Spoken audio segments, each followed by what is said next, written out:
अतुल भैया, इनकी मोबाइल आप पकड़ लीजिए, आईडी इनको पकड़। आईडी ये नहीं है, सुनिए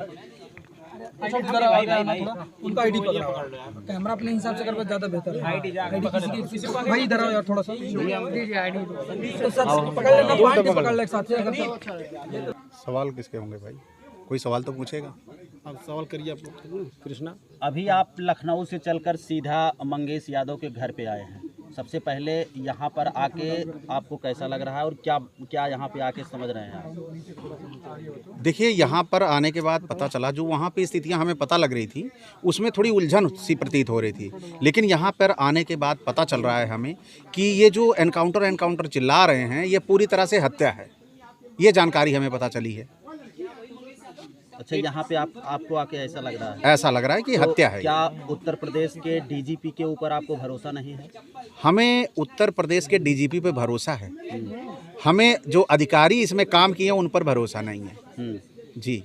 तो जिस प्रकार से उनका बयान आ रहा है, क्या लग रहा है आपको, वो सत्य बोल रहे हैं या असत्य बोल रहे हैं? वो जो कुछ भी बोल रहे हैं अपने विभाग को बचाने के लिए बोल रहे हैं, क्योंकि अब स्थितियां उनको नागवार गुजर रही हैं कि इस हत्याकांड को कैसे एनकाउंटर सिद्ध किया जाए। लड़ाई अब इसकी चल रही है, हत्या बनाम एनकाउंटर, इसकी लड़ाई चल रही है जी। पुलिस ने एक वीडियो जारी किया है जिसमें 5 लोग उस जेवरात में घुसते हैं जहां पर डकैती हुई थी, जेवर की दुकान पर। उसमें मंगेश यादव का भी बताया जा रहा है, हेलमेट लगाया हुआ है। हेलमेट लगाया, हेलमेट के अंदर से डीके शाही ने पहचान लिया, लेकिन डीके शाही 2 बजे रात में जब अपनी टीम के साथ उठाने आया था, उसकी बहन उसकी माँ कह रही है तो पुलिस विश्वास नहीं कर रही, मीडिया विश्वास नहीं कर रही, सरकार विश्वास नहीं कर रही, लेकिन डीके शाही तो महाभारत का संजय था, उसने आँख बंद करी और पहचान लिया कि हेलमेट के अंदर मंगेश यादव ही है। और आप भी मान ले रहे हैं, आप भी सवाल उठा रहे हैं उसकी तरफ से। पहचान होने में कई दिन लगी है उनको, वो तो यही कह रहे हैं। वाह, पहचान होने में पहचान होने में उसी हेलमेट के अंदर से ही तो पहचान लिया इन लोगों ने, उसी हेलमेट के अंदर से ही ना पहचान लिया। नहीं, वो हेलमेट के अंदर जान लिया। पकड़े 2-3 दिन पहले पकड़े और तीसरे चौथे दिन 5 तारीख को इनकाउंटर हो रहा है। ये कहाँ का न्याय है? पकड़े तो फिर कार्रवाई करते, और एक जात विशेष के लोगों को, संरक्षित लोगों को ला करके बाइज्जत जेल में करते हैं, और गरीब परिवार के बच्चे को, जो अपने परिवार का एक आशा की किरण था, जो अपने माँ बाप का एक इकलौता बेटा था, उसकी हत्या कर देते हैं। ये कहाँ का न्याय है? एक और वीडियो जारी हुआ जिसमें पुलिस पूछ रही है मंगेश की बहन से, तो मंगेश की बहन और मंगेश की माँ बता रही है कि वो 2-3 महीने से घर नहीं है। नहीं, मैं बता रहा हूँ उसमें है क्या। उनके पिताजी का कहना है कि उनके पिताजी ट्रक ड्राइवर हैं, उनके साथ वो क्लीनर का काम करता था। कुछ दिन पहले अपने बहन का एडमिशन कराने के लिए अपने घर पर आया हुआ था। ये स्थिति है, ये सच्चाई है।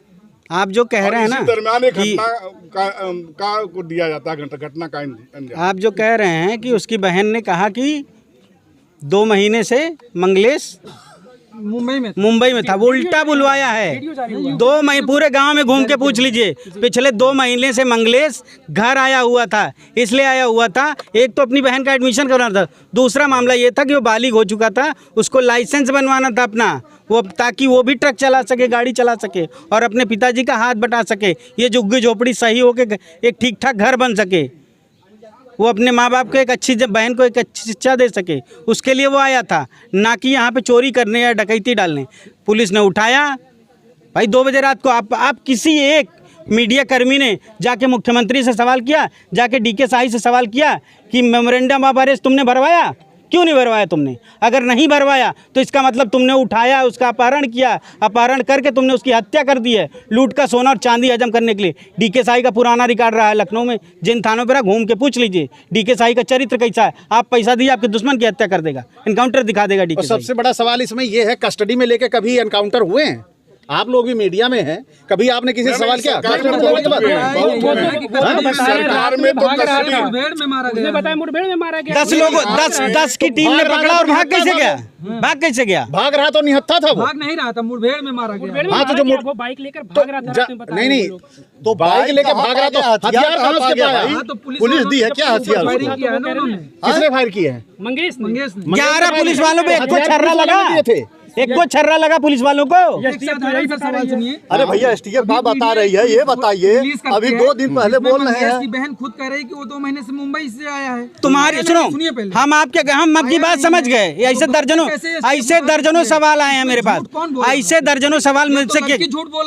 रुकिए, मैं बता रहा हूँ कौन झूठ बोल रहा है। आपकी कनपट्टी पे ना, सुन रुक जाइए, आपकी कनपट्टी पे 2 बजे रात को पिस्टल रख के मैं कह दूं ये बोलो, तोते की तरह रटोगे, तोते की तरह। वो तो एक छोटी सी बच्ची है जिसको 10 पुलिस वालों ने घेर के कहा ये बोलो, और बाद में उसने एक्सेप्ट किया है कि पुलिस वालों ने कहा ये बोलना है तुमको, नहीं बोलोगे तो तुम्हारे भाई की हत्या कर देंगे। और लोगों ने हत्या कर दी कि जब अपने पक्ष में बुलवाने का भी हत्या कर दी। तो 3 तारीख को भैया आप लोगों का आखिरी एक सवाल होना चाहिए। 3 तारीख एक सवाल अगला कदम क्या होगा मंगेश यादव को न्याय दिलाने के? घर वाले लगातार सीबीआई जांच की मांग कर रहे हैं। हम सीबीआई जांच की मांग भी नहीं कर रहे हैं। हमारा मांग ये है कि पूरी एसटीएफ टीम को सस्पेंड किया जाए और एफआईआर करके इनको जेल में डाला जाए। सर्वदलीय जांच हो, सर्वदलीय जांच की मांग करते हैं हम किसी भी सिंगल जांच पे विश्वास नहीं करते, ना मजिस्ट्रेटी जांच ना सीबीआई जांच पे। सर्वदलीय जांच होनी चाहिए। और इस डीके शाही का नार्को टेस्ट करवा दो ना, सारा दूध का दूध पानी का पानी हो जाएगा। कितना सच बोलता है,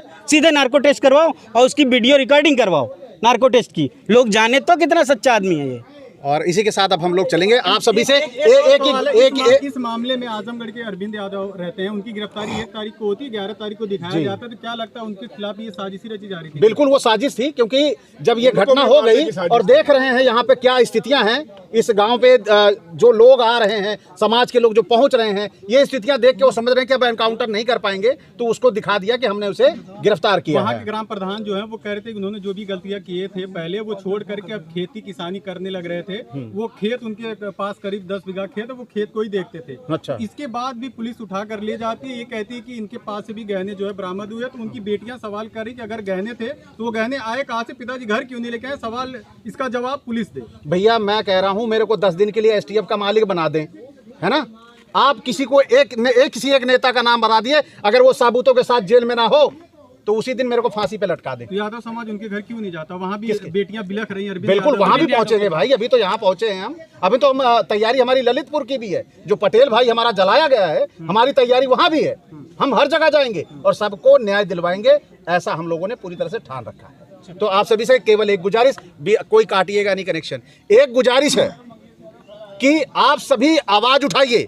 कौन सी आवाज उठानी है ये सुन लीजिए। आवाज ये उठानी है कि हमें सजा न्यायालय दे। हमें कोई मुख्यमंत्री का कारिंदा आकर हमें शूट ना करे, हमें गोली ना मारे, क्योंकि हम अपराध करते हैं तो न्यायालय बना है। न्यायालय से हमें जो तुम्हें फांसी की सजा देनी है वो उसी समय दे लो, हमें स्वीकार है, हंस के फांसी पे झूल जाएंगे। यही आप सभी से गुजारिश है।